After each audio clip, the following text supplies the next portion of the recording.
100e anniversaire de la libération de Paris. Vous allez assister à l'hommage rendu au détachement du capitaine Drone, arrivé en précurseur de la 2e division blindée du général Leclerc le 24 août 1944 et en particulier aux républicains espagnols de la Nueve qui en firent partie. La cérémonie, présidée par Madame la maire de Paris, a lieu en présence de M. Fernando Martínez López, secrétaire d'État à la mémoire démocratique du gouvernement espagnol. La cérémonie débutera par le discours de M. Rafael Morales de l'association andalouse Asociación Sociocultural y Club Senderista La Desbanda. Il sera suivi d'une évocation historique par M. Aimable Marcelin, secrétaire général de l'association 24 août 1944. Puis, Madame Anne Hidalgo, maire de Paris, prononcera son allocution. M. Fernando Martínez López, secrétaire d'État à la mémoire démocratique, conclura les interventions. La cérémonie se poursuivra sur le parvis de l'Hôtel de Ville, où Madame la maire de Paris, Monsieur le secrétaire d'État du gouvernement espagnol et Monsieur le président du comité parisien de libération dévoileront la plaque offerte par le gouvernement espagnol pour marquer les lieux de mémoire démocratique. À l'issue, ils déposeront chacun une gerbe.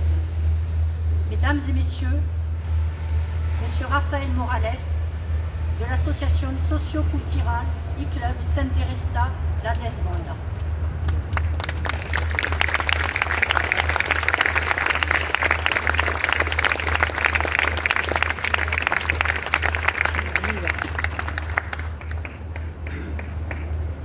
Buenas tardes a todos y a todas. Lo primero, la desbandada llega a París a homenajear a la 9. Señora alcaldesa, estimada Ana Hidalgo, gracias por invitarnos a actos tan necesarios para no olvidar y homenajear a estos héroes anónimos. Gracias, Fernando Martínez, secretario del Estado de la Memoria Democrática de España, nuestro querido amigo ya de hace tiempo, gracias por estar aquí también. Bueno, y demás autoridades presentes, a la asociación 24 de agosto que nos ha ofrecido, nos ha guiado y acompañarnos para hacer realidad nuestra presencia, los 50 senderistas, memorialistas de la Asociación Desbandá, que hoy estamos aquí.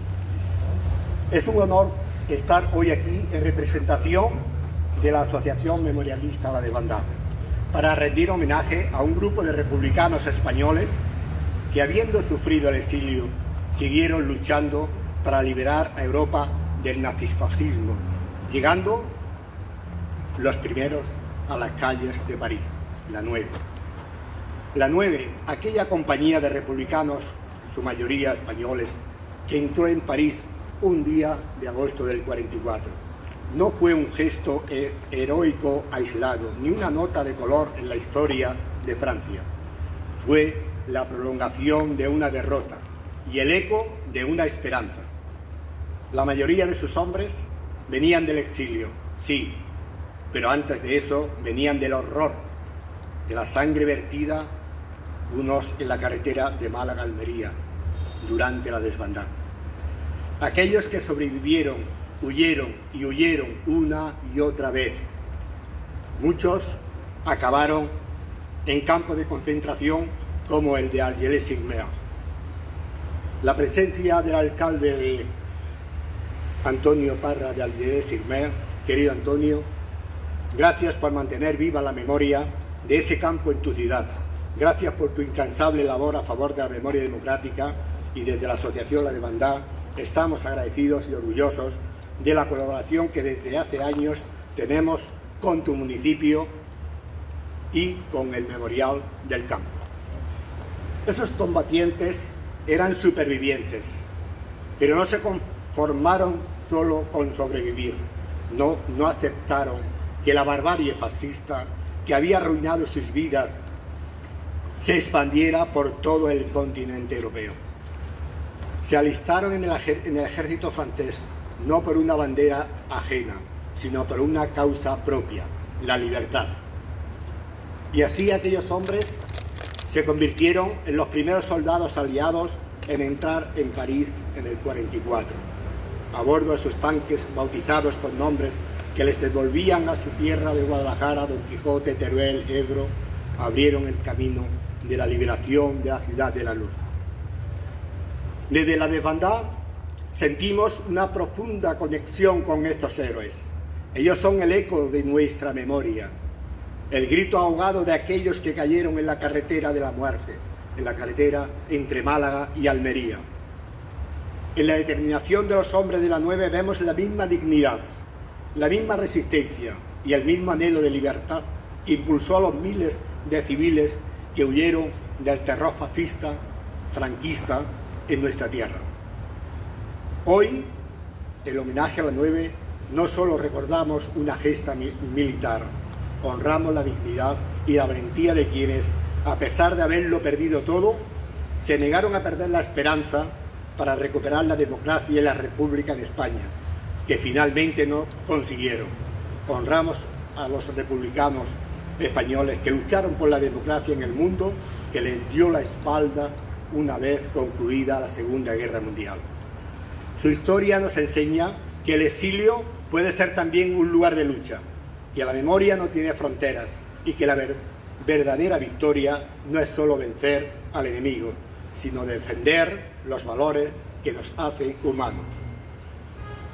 Por último, desde la desbandada nos comprometemos a seguir divulgando su historia para que las futuras generaciones sepan que aquellos que partieron de España con lo opuesto regresaron a la historia del mundo con el honor de los libertadores.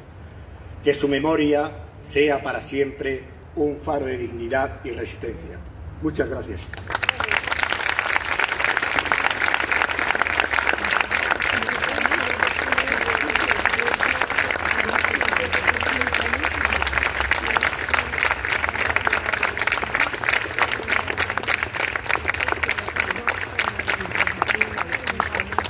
Monsieur Aimable Marcelin, secrétaire général de l'association 24 août 1944. Oui, je le connais.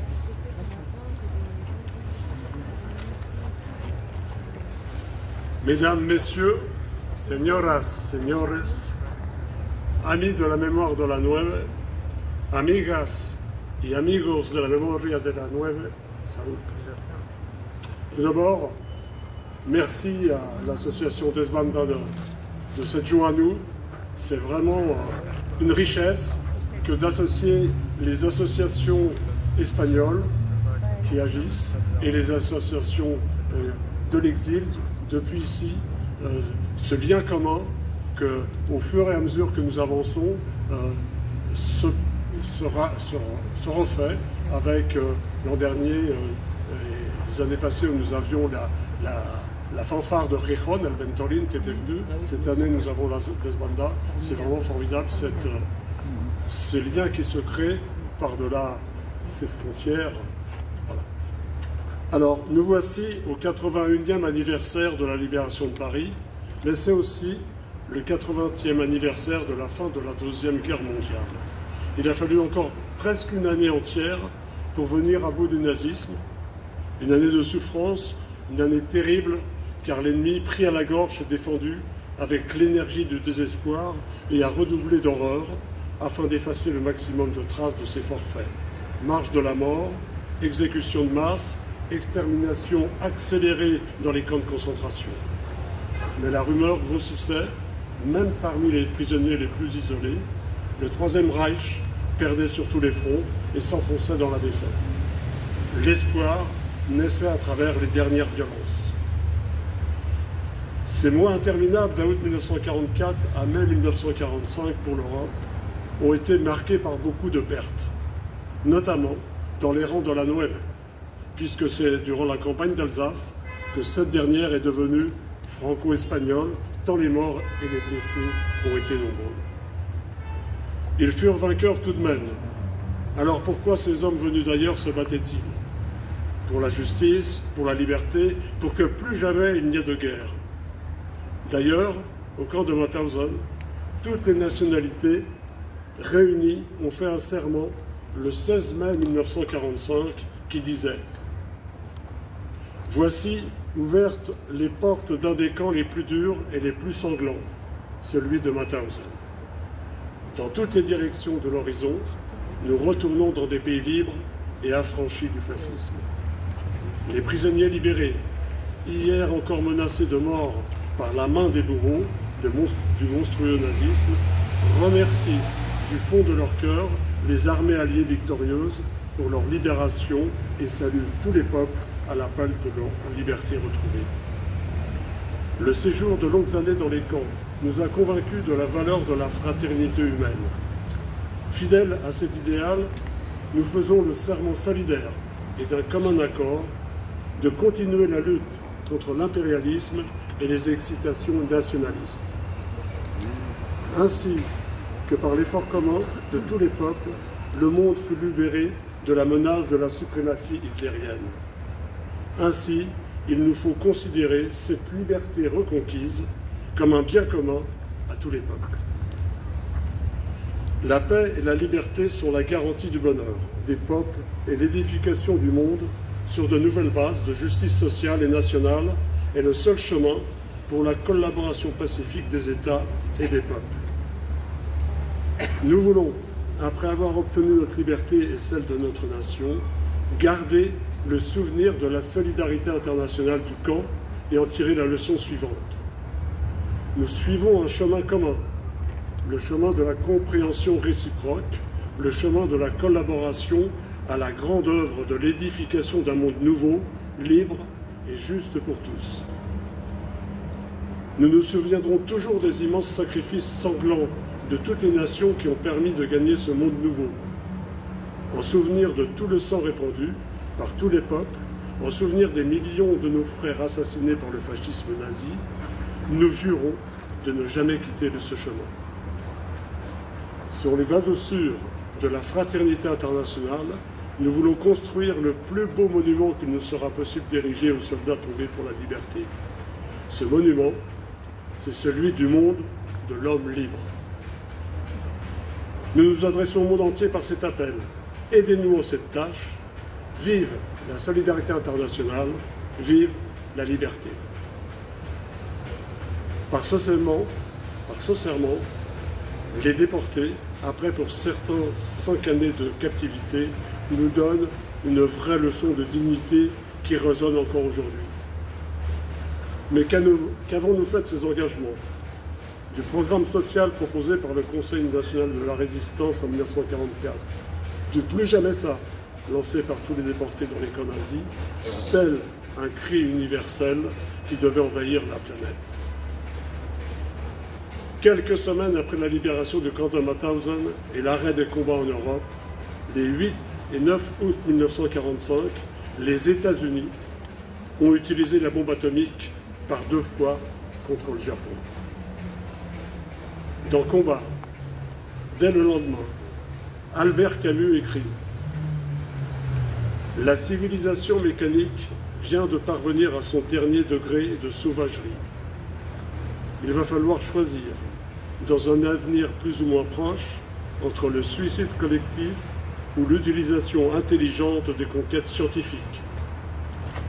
En attendant, il est permis de penser qu'il y a quelque indécence à célébrer ainsi une découverte qui se met d'abord au service de la plus formidable rage de destruction dont l'homme ait fait preuve depuis des siècles. » Comme le dit Albert Camus, cet ami indéfectible de la République espagnole, la science a permis un saut technologique dans l'horreur. Mais les premiers bombardements de populations civiles pendant la guerre d'Espagne, entre Malaga et Almería, on vient d'en parler, à Guernica, à Madrid, Barcelone, seront suivis à partir de 1940 de Londres, Varsovie, Dresde et bien d'autres. Pays totalitaires ou démocratiques, ils se sont livrés au même procédé, pour de mauvaises raisons, ou de bonnes raisons? Mais y aurait-il, tout comme aujourd'hui, de bonnes raisons à ces massacres de population civile? Alors, si ces commémorations qui honorent les combats pour la liberté doivent servir le présent et l'avenir, il faut plus que jamais reprendre les mots des rescapés de Mauthausen pour les rendre audibles au plus grand nombre. Sur les bases sûres de la fraternité internationale, nous voulons construire le plus beau monument qu'il nous sera possible d'ériger aux soldats tombés pour la liberté. Ce monument, c'est celui du monde de l'homme libre. Le monde de l'homme libre. Par cet appel, nous nous adressons au monde entier. Aidez-nous en cette tâche. Vive la solidarité internationale, vive la liberté. À coup sûr, les hommes de la Nueve, les résistants de tous les pays d'Europe, les réfugiés républicains espagnols auraient fait lors cette déclaration. En 1945, bien des pays, des nations, des peuples se réjouissent de la liberté retrouvée. Pour les Espagnols en exil, la fin du nazisme a un goût amer. Contrairement à beaucoup d'Européens, ils ne peuvent pas rentrer chez eux. S'ils rentrent, Franco les attend de façon impitoyable. En cette année 1945, les hommes de la Nueve sont démobilisés. Et à de rares exceptions près, ils ne suivent ni Leclerc, ni le capitaine Dronne en Extrême-Orient. Ils trouveront ici en France à construire une nouvelle vie. Ils ne le savent pas encore, mais il leur faudra plus de 30 ans pour retrouver la démocratie et la liberté dans leur pays. Nous sommes là aujourd'hui pour ne pas oublier les hommes de la Nueve et à travers eux, les déportés de Mauthausen et les dizaines de milliers d'Espagnols de l'exil qui continuèrent le combat contre Franco et son régime. Et ici, à cet instant, nous ne les oublions pas. L'association 24 août 1944 fait en sorte que leur nom perdure. Carmen Góngora Blanc, fille d'homme de la Nueve, intégrée dans notre association, est historienne. Elle se livre depuis de nombreuses années à des recherches auprès des institutions militaires pour retracer le parcours des hommes de la Nueve, quelle que soit leur nationalité. Ce travail de fond, elle le met généreusement et gracieusement à disposition sur notre site. Afin d'ouvrir très prochainement un dossier spécifique, pas moins de 300 fiches seront présentées. Elles seront par nature à compléter. Nous ne prétendons pas tout savoir et notre souhait, c'est que ces fiches soient complétées avec l'aide de celles et ceux qui, comme nous, travaillent à faire connaître cette histoire. Merci, Carmen.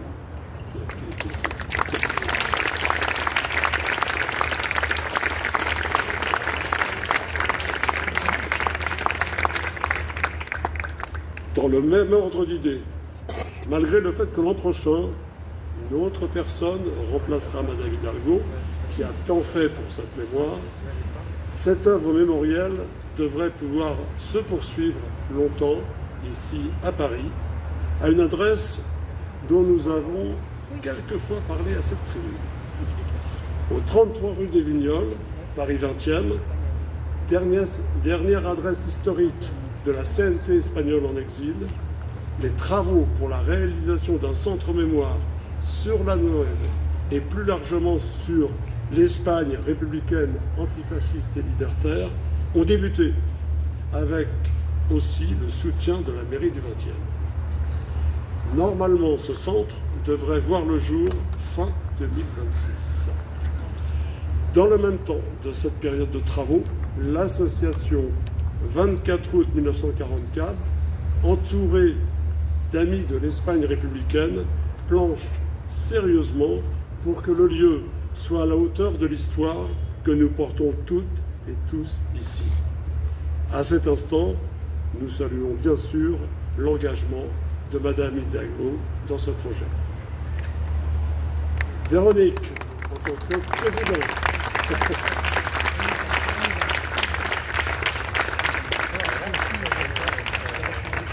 Véronique, en tant que présidente de l'association 24 août 1944, et au nom de celle-ci, va concrétiser ce salut par le don d'une médaille souvenir à Madame Hidalgo.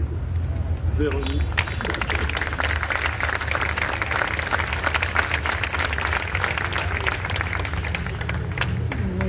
messieurs. Je suis très émue de cet événement. Et alors, comme je n'aime pas en plus parler en public, je me suis fait quand même un petit pamphlet. Donc, très chère Anne, d'abord nous comptons sur toi évidemment pour l'inauguration de ce centre, parce que personne ne pourra mieux l'inaugurer que toi. Vous êtes devant la caméra. C'est un centre de l'exil républicain et libertaire espagnol, à l'automne 2026 normalement. Donc, centre dont tu es à l'origine de la création, avec à l'époque Catherine Vieux-Charrier, qui fut relayée par Laurence Patrice, deux grandes dames de la mémoire parisienne, combattantes. Et nous voulons aussi également remercier vos équipes de travail qui nous ont toujours aidés, et ainsi que l'équipe du protocole qui, tous les 24 août, est absolument au rendez-vous et puis nous offre donc une cérémonie qui est toujours quelque chose qui marque l'événement de l'année. Donc nous sommes très heureux, chère Anne, chère amie de l'Espagne républicaine et révolutionnaire, de t'offrir cette médaille, qui est une pièce unique, faite par des artisans rennais partout dans le monde.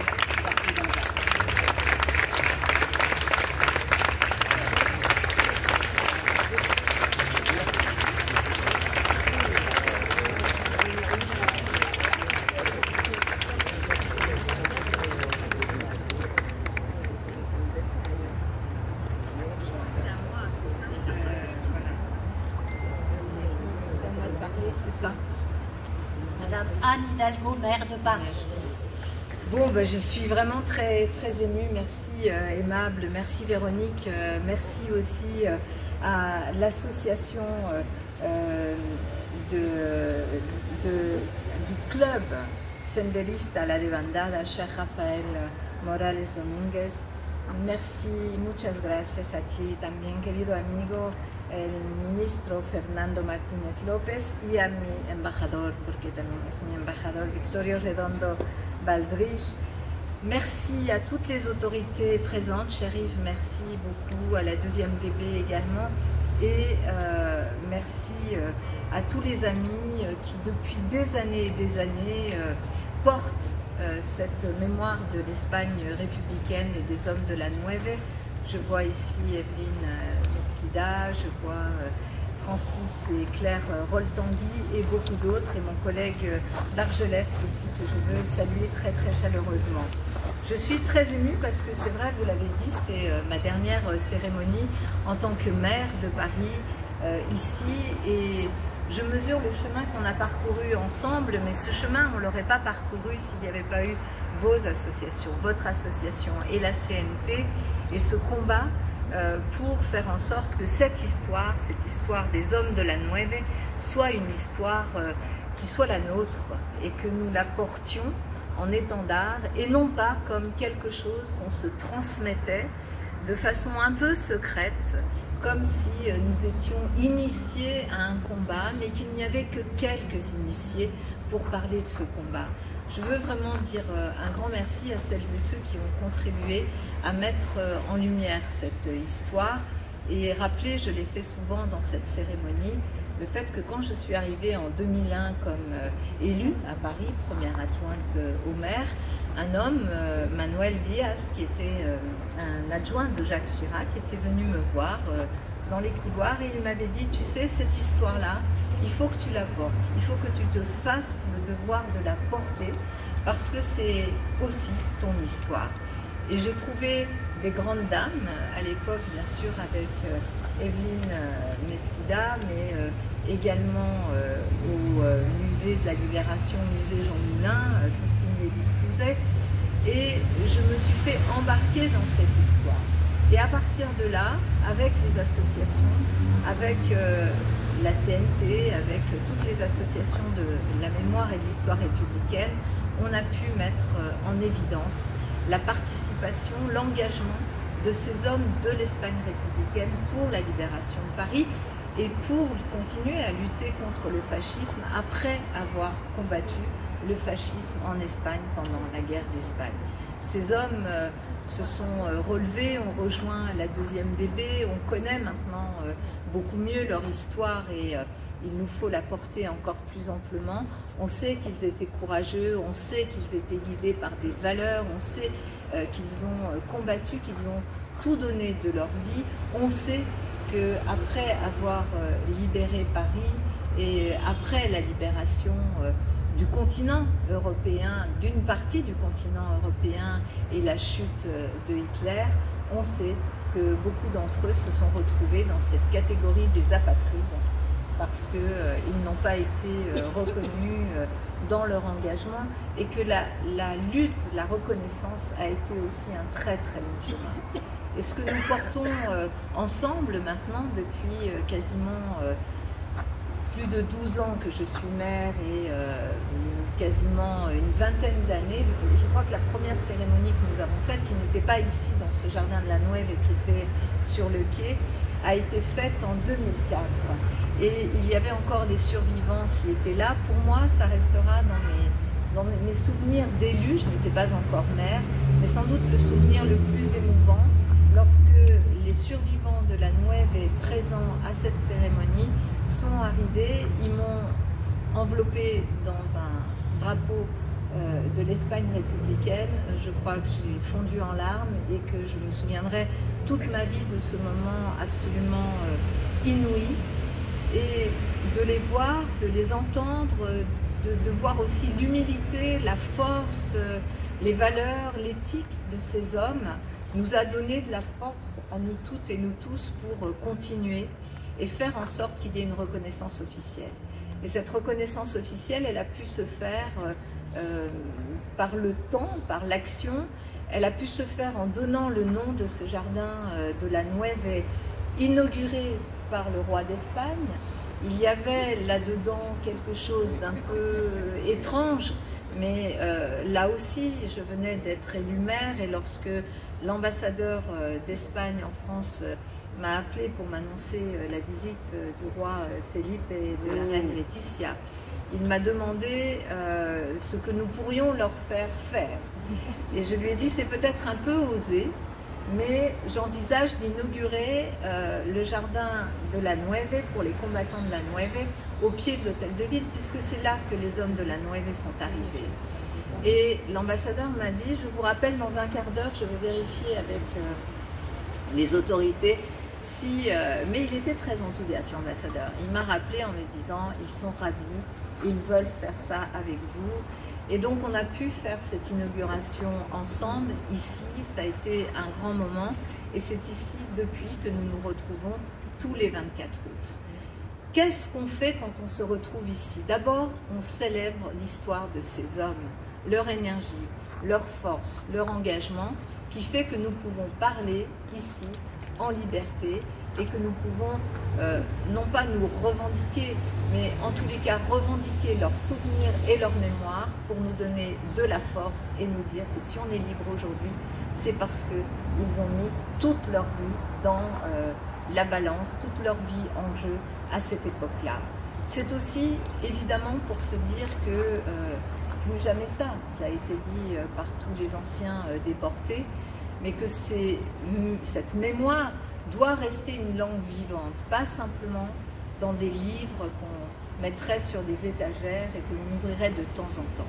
Cette histoire doit être notre langue vivante et plus le temps passe, plus la guerre, la Deuxième Guerre mondiale, plus ces événements tragiques que l'Europe a connus s'éloignent dans le temps, plus les témoins de l'époque disparaissent, plus il est de notre responsabilité, à nous qui avons connu ces témoins, à nous qui connaissons cette histoire, non pas de témoigner à leur place, nous ne serons jamais des témoins à leur place, mais de transmettre et de faire en sorte que cette histoire, cette mémoire reste une langue vivante, un lien entre nous et avec les générations nouvelles, parce que nous voyons bien que l'humain est fait de toutes ces complexités, de toutes ces confusions, de tous ces désirs aussi, et que l'humain est capable du pire et du meilleur, et qu'il oublie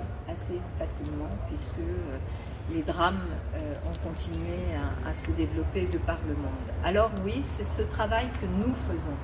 Et c'est un travail qui s'appuie sur les deux notions que vous avez évoquées, aimables, qui sont l'humanisme et la fraternité. C'est ces deux éléments-là qu'on invoque lorsque l'on parle des combattants de la Nueve que nous honorons ici, dans ce jardin qui leur est dédié. Pourquoi?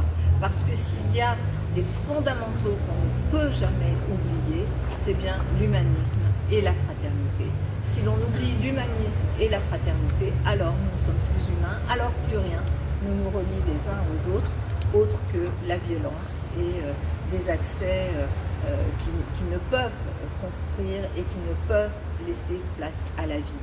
Et c'est ce travail-là que nous faisons. Je suis très heureuse que depuis finalement 20 ans, nous soyons arrivés à ce niveau de reconnaissance. Je veux remercier les autorités espagnoles parce que les autorités espagnoles, je me souviens aussi lorsque j'ai eu à leur poser la question, le drapeau de l'Espagne républicaine, qui était le drapeau de l'Espagne de cette époque, nous avons souhaité qu'il vienne, qu'il soit présent dans les commémorations officielles. Et il y a eu évidemment une acceptation, je dis évidemment, parce que c'est un gouvernement pour qui c'était évident, d'accepter que ce drapeau participe à toutes nos commémorations officielles parce que c'est l'Espagne républicaine qui a contribué à la libération de Paris et à la libération de notre pays. Et donc cet accueil dans des cérémonies officielles du drapeau de l'Espagne républicaine est aussi un acte plus que symbolique. C'est un acte politique et c'est un acte qui s'inscrit aussi dans l'avenir, parce que c'est la démocratie dont rêvaient ces républicains espagnols qui se battaient pour elle, qui étaient à l'origine de cet engagement, et c'est ce que nous commémorons aussi ensemble. Et puis, les autorités espagnoles se sont beaucoup engagées, et le ministre le dira dans un instant, dans toute cette question de la mémoire historique. Et à un moment très particulier, 50 ans après la mort de Franco, puisque c'est cette année que, le 20 novembre, que la date de la mort de Franco va marquer la fin de cette dictature. Et que l'Espagne démocratique s'est beaucoup engagée dans la reconnaissance de cette histoire et de cette mémoire, et que cette cérémonie du 24 août est aussi la cérémonie qui relie toute l'Espagne démocratique avec l'histoire démocratique de l'Europe et avec l'histoire de la lutte contre le fascisme en Europe. Et je pense que d'avoir fait, comme l'Espagne l'a fait, du 8 mai, la date aussi, une date officielle qui marque la fin de la Deuxième Guerre mondiale, mais qui marque aussi une date aujourd'hui commémorée en Espagne, c'est un acte aussi politique qui s'inscrit dans le présent et qui ouvre pour l'avenir. Alors bien sûr, l'avenir est toujours incertain. Je forme le vœu, ici je le dis, je serai très vigilante pour que cette cérémonie puisse continuer à se faire dans ces belles conditions. Je ferai tout pour être là pour l'inauguration de ce lieu extraordinaire pour lequel vous vous êtes battus, vous nous avez bousculés, vous avez fait votre travail de militants et puis nous avons été aussi évidemment à vos côtés avec Laurence et Patrice et avec Catherine Vieux-Charrier. Je voudrais conclure mon propos par un mot de Edgar Morin. Edgar devait venir aujourd'hui. J'ai pu le voir juste avant l'été, il allait bien, il tenait vraiment à venir puisqu'il nous avait raconté il y a quelques années ici comment tout jeune, il était arrivé et il avait vu ces hommes de la Nueve ici, lui-même résistant, et il m'a envoyé son dernier livre, ou un de ses derniers livres, Y a-t-il des leçons de l'histoire? Et c'est vrai que y a-t-il des leçons de l'histoire? C'est quand même la question qu'on se pose tous en voyant le monde tel qu'il va, en constatant qu'il reste heureusement des forces humanistes, démocrates, fraternelles pour se battre contre tous les risques et tous les prédateurs qui sont aujourd'hui à l'œuvre et très puissants sur la planète, et que les mémoires ou l'histoire ou la leçon d'un Edgar Morin peut peut-être nous aider. J'ai lu ce petit livre, je pense qu'il nous invite à prendre vraiment en compte toute la complexité, bien sûr, de l'humanité, de l'homme, et à regarder l'histoire aussi à partir de sa propre vie et en mêlant l'histoire à toutes les autres observations et à toutes les autres sciences. C'est un peu ce qu'il nous dit de faire. Mais je voudrais lire simplement la conclusion. Il parle de l'histoire. Il dit « Incertaine par nature, elle ne donne de certitude que rétrospective. Une fois le fait accompli, et elle est ordre et désordre, déterminisme et aléa, elle est créatrice et destructrice. L'histoire, elle est révélatrice du génie et de la bêtise. Elle nous révèle toutes les facettes de la nature humaine, des plus sublimes aux plus barbares. La principale leçon de l'histoire est qu'elle met en lumière les divers visages de l'humanité, les différents comportements humains, mais aussi l'étroite combinaison anthropologique de raison et de folie, de technique et de mythe. Elle nous rappelle que l'humanité a toujours été et sera toujours dans le devenir. Merci beaucoup à vous.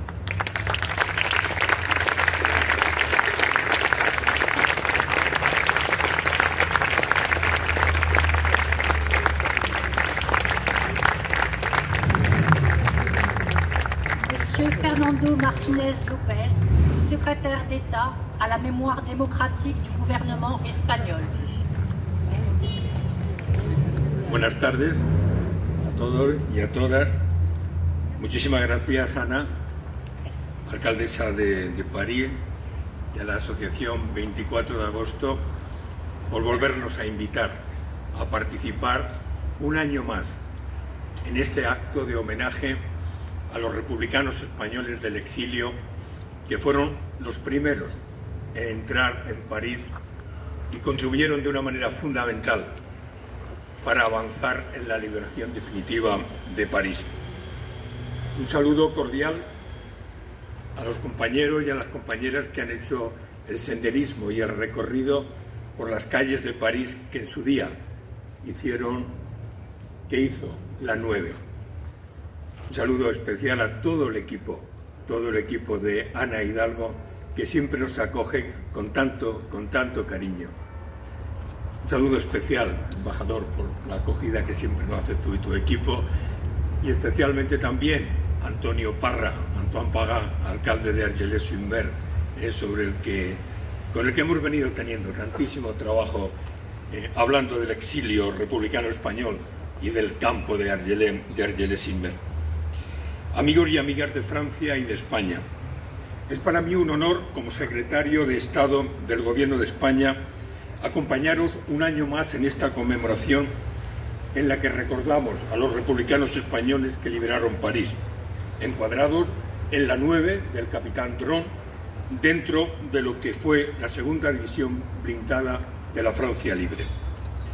Hoy, aquí, en el Jardín de los Combatientes de la 9, le volvemos a recordar a los 81 años de su gesta y le rendimos homenaje por su valentía, por su generosidad y por su compromiso por la libertad. Cuando hablamos de los hombres y de las mujeres de la 9, estamos recordando los valores por los que luchaban, por lo que lucharon defendiendo la República Española en aquel momento y por lo que continuaron luchando en el exilio. El Gobierno de España ha querido sellar este reconocimiento con la declaración de este jardín, el Jardín de los Combatientes de la 9, como lugar de memoria. Es la máxima distinción que otorga la Ley de Memoria Democrática. En unos minutos vamos a descubrir la placa conmemorativa que va a recordar siempre que el Gobierno de España reconoce de una manera oficial a los combatientes de la 9.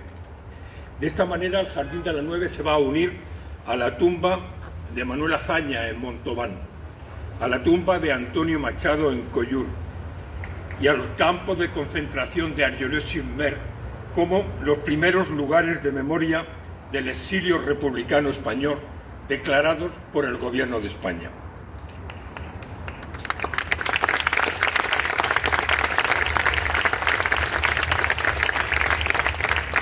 Este año de 2025, cuando se cumple el 80 aniversario del fin de la Segunda Guerra Mundial, el triunfo de los aliados sobre el fascismo y el nazismo, y también el 80 aniversario de la liberación de los campos de concentración y exterminio nazi, estamos asistiendo a un panorama europeo, panorama político europeo e internacional de gran preocupación para todos los demócratas del mundo. Un momento político marcado por la guerra de Ucrania, el genocidio en Gaza y un avance sin precedentes en los últimos años de los populismos y las extremas derechas, plagado de odio, racismo, xenofobia, de bulos y de mentiras que están poniendo en peligro nuestras democracias. La conquista de la democracia y las libertades en Europa costaron millones de muertos, deportaciones generalizadas y una larga reconstrucción para asentar el estado de bienestar que hoy felizmente disfruta Europa. En España, tras una larga guerra de 3 años que terminó con el triunfo del fascismo, el exilio de cerca de medio millón de compatriotas y una larga y cruel dictadura de cerca de 40 años, logramos conquistar la democracia y las libertades con muchas dificultades. Logramos dotarnos de una Constitución democrática, la Constitución de 1978, y hemos logrado asentar un estado de bienestar que felizmente hoy disfrutamos. Sin embargo, estamos preocupados. Lo que tanto nos ha costado construir en Europa y en España se puede perder en cualquier momento. Por eso, apelo a la memoria. Cuando estamos conmemorando el 81 aniversario de la liberación de París por la 9, no debemos de olvidar que uno de los principales antídotos para hacer frente al avance de la extrema derecha y a los populismos es la memoria, especialmente la memoria de las víctimas. La memoria de todos nuestros compatriotas que dieron sus vidas en la lucha contra el fascismo en España y en Europa. La memoria de los republicanos y republicanas españolas que tuvieron que tomar el camino del exilio de Francia y Argelia, huyendo de la persecución del franquismo, de la represión y de la muerte. La memoria, y estamos aquí para ello, de los héroes de la 9. La memoria de los hombres y de las mujeres de la resistencia. También la memoria de los guerrilleros españoles y las fuerzas francesas del interior que liberaron cerca de 50 departamentos franceses de los nazis. La memoria también de las brigadas internacionales. La memoria del Holocausto. La memoria de las deportaciones masivas y la deshumanización y la barbarie de los campos de exterminio nazi. En suma, apelo a la memoria compartida entre tantas luchadoras y tantos luchadores franceses y españoles contra el fascismo y por la libertad. La conquista de las libertades y la democracia contiene todas esas memorias y muchas más. Es un imperativo ético de todas y todos los demócratas contarlo, especialmente a la gente joven. Puede que parezca aburrido para alguna gente contar las cosas que pasaron, pero es necesario hacerlo hoy más que nunca para que llegue a las nuevas generaciones, para que nunca más se vuelvan a repetir los hechos traumáticos del pasado. Debemos de seguir en esto la máxima del gran poeta Luis Cernuda, que decía: recuérdalo tú y recuérdalo a otros. Hemos de llevar la memoria a las escuelas, a los institutos, a los liceos, y lo tenemos que hacer de una manera atractiva, con nuevos formatos para que se interese, especialmente la gente joven, con historias de vida, con historias particulares, diciéndolo de otra manera, humanizando la memoria. Hace unos meses, diversas encuestas nos alertaban en España de que a un 25% de gente joven entre 18 y 30 años y un 18% de mujeres de esa misma edad no les importaría vivir en un régimen autoritario. Muchos de ellos por desconocimiento y otros por su vinculación a partidos de extrema derecha en España que pretenden especialmente blanquear el franquismo. Este dato desmoscópico nos ha interpelado al Gobierno de España a impulsar una importante campaña de sensibilización entre la gente joven. Una campaña de sensibilización que tiene como objetivo poner encima de la mesa, dar a conocer las diferencias entre vivir en libertad y vivir bajo una dictadura. A ello responde la campaña España en Libertad 50 años que el Gobierno de España hemos puesto en marcha por todo el país aprovechando el 50 aniversario de la muerte del dictador. No vamos a conmemorar la muerte del dictador, pero sí vamos a hacer posible que se conozca cómo precisamente a partir de la muerte del dictador, pero también con todas las actividades que los movimientos sociales han venido realizando con anterioridad a la muerte del dictador, ha sido posible la conquista de la libertad y la conquista de la democracia en España. La recuperación de la democracia no fue solo obra de los grandes actores políticos. En la recuperación de la democracia desempeñó un papel fundamental la sociedad española y, como decía antes y después de la muerte del dictador.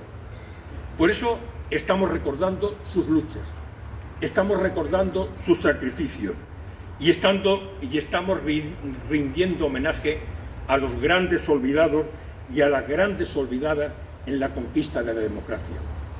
Estamos rindiendo homenaje a los movimientos obreros, a los movimientos estudiantiles, a los movimientos de mujeres, a los movimientos vecinales, a aquellos periodistas que apostaron clara y abiertamente